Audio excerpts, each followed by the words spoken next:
guess how pleasing was it for the response after what was a pretty tough first quarter for you guys to pretty much blow away the Crows at home? Yeah, the first quarter was, we were scoring okay, but they were scoring far too easily and probably should have been. Had a couple of extra ones. I think they kicked 5 goals 6, probably should have been a bit more in front. But I was wrapped that the players' response after quarter time I thought was excellent. Defensively, we were really sound. I think we kept them not into a goal in the next couple of quarters. And the energy and intensity of the game and the evenness of it, I thought was the thing to take out of it for us. I think we had 8 players kick 2 goals. So when you look at that offensive output, but even defensively, none of our midfielders had over 22 possessions, but they all made a really even contribution. So I was really pleased with the evenness of the result. So there wasn't any flatness or anything the week before. It was such the highs of last week, and then Sunday away. There wasn't any kind of flatness when coming out of the blocks. Yeah, it was interesting. I think we were scoring okay, but we just couldn't stop them scoring. So certainly at quarter time, the players said, "Let's get some energy up and let's try and play with a bit more vibrancy." But they handled that really well. I think Peter Burge and Zane Leonard and the rest of our fitness team have done a great job of making sure we run out games really well. And I thought we had confidence that we would be able to run through the game and continue to test them. They're a really difficult side to play against. They're very defensively sound, and you're not going to get an easy kick against Adelaide. And so we knew when we prepared the players, Dave McKay I thought did a great oppo, and he said it's going to be a difficult game. It's not going to be a free-flowing game. And so a lot of particularly our forwards, had to work really hard for their possession today. And to their credit, they were able to work through it, and it opened up as the game happened. In the second quarter, though, you're able to put the foot on the throat and really just press it on there, kind of let's just run over them in the end. Yeah, I think the work rate. They're a really hard-working side as well, but the way that they defend, particularly their small defenders, they're so diligent and tight, and they do a really good job. So our small forwards had to work really hard for everything today, and I think they all basically kicked 2 goals, which. Sometimes one of them will pop up, but the consistency of the work ethic of the team, I thought, held us in pretty good stead. They went quite tall in attack. Did you sort of pinpoint that as an area you could exploit? When you saw their team and you saw the way that they lined up for the first bounce, obviously they thought that they might be able to get some aerial dominance in their front half, and probably spent most of the week hoping it was going to be a nice sunny day, and then I was hoping for rain as soon as I saw that. And they took some aerial marks. I think their first 2 goals came from long kicks down the middle that they outpointed us in, and so we knew that the aerial battle was going to be important. And I think Frosty and Sis and Scrim and Josh Weddle, I think they handled the air pretty well after quarter time in particular. So the way they lined up, we thought we might have been able to transition the ball a bit more easily than we did. But I thought it was a pretty hard fought out of our defensive 50 for the majority of the day. On Sis, 150th game, gets a couple of goals. That's kind of the icing on the cake for you, isn't it? Yeah, Sis, he's worked hard to get there. He's obviously been through a knee, missed a whole season, and that.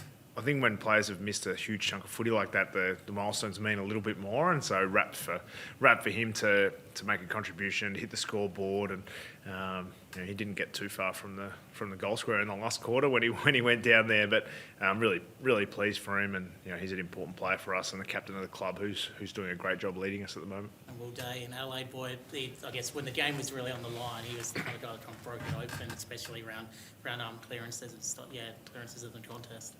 Yeah, I think he probably kept us in it, to be fair, early in the game. He was the one who, every time he did something, then everyone else came with him for small patches in the first half in particular. I think the other guys jumped on board after that, but really he was important for us in the early part of the game. And I think the evenness of our midfield, David Hale's done a really good job of implementing, making sure that it's not about individual star power, it's about the collective impact that they can have. And today, whether it's Nashi who plays as a second ruck, or Josh Weddle who comes in there, or Josh Ward who mixes his time between inside and outside, I think the implementation of the midfield, was quite a good battle today. They had some pretty good numbers, and Saligo in particular caused us some trouble across the day. He's a really good young player.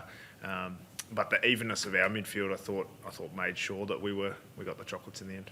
You're the hottest team going around at the moment. For to run out like you did, get such a big win, what does that do for the confidence? Even though it must be already be sky high, like what does that kind of do?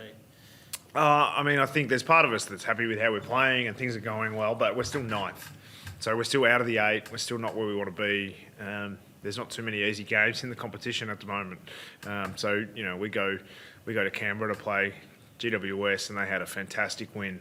And they're a side that bring an enormous work rate again. So we probably play 2 of the top sides as far as work rate goes with Adelaide and GWS. So we know, there's no week off for us. We have to make sure we're ninth. We have to keep going. You know, we've been in some good form. We've played some good footy, but we've also, had a couple of weeks in this run, like the Geelong game where we've been blown away. So we know that it's a really important phase for us. And every game where we get the chance to keep our season alive is great experience for our group, and particularly our younger guys who haven't had a lot of seasons we've had recently, the season's been over by now. And so the fact we're playing in games that genuinely matter is fantastic experience for us, and we're enjoying it. You're knocking down the door, though, of the 8. Well, they keep running away from us, those teams, but it's in our hands, and I think the longer we keep the season in our own hands, the better feeling it is. We don't have to watch other games really desperate, because we know that if we win all our games that are left, we'll make it. Jack had a pretty quiet start to the game, but then really impacted, as the game went on. I mean, how pleasing is that to see, someone where they might start a bit quiet, actually, work their way in the game and actually making an impact?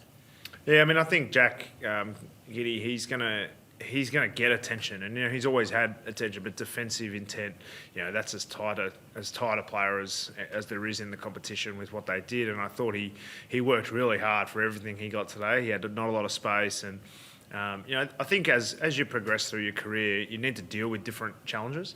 And for him, as a 21-year-old athlete, dealing with someone who is just so tight is a challenge. And the fact that he was able to do a pretty good job today is a step in the right direction. But that's something that if you want to be as good as you possibly can be, there's challenges in front of you, and that's one of them, not just for him, but for Dylan Moore and Connor McDonald and Nick Watson. Those guys, they're going to get plenty of attention because they're good players and we want them to be. On the other end of the scale, Luke Bruce, I mean, to have that experience, like early on, kids come to do goals, but have that experience. So how big is that for you guys? Yeah, I mean, he's been brilliant for us. I mean, he was the sub a lot before the bye, and then now he's got on top of his body and able to run out games. It was good. He sort of had played a lot of game time in the last few weeks, so the fact we're able to get him off and give him a bit of a spell in the second half will be important for the next part of the year for him. But I think the thing with him is he's got such a calming influence on everyone else in that forward line. Sometimes they're obviously young and vibrant and energetic, and sometimes he can be that cool head to help guide. And I think that's where we've taken huge steps this year, is our players leading each other. And Luke's a perfect example of that. Thanks, guys. No worries. Thank you.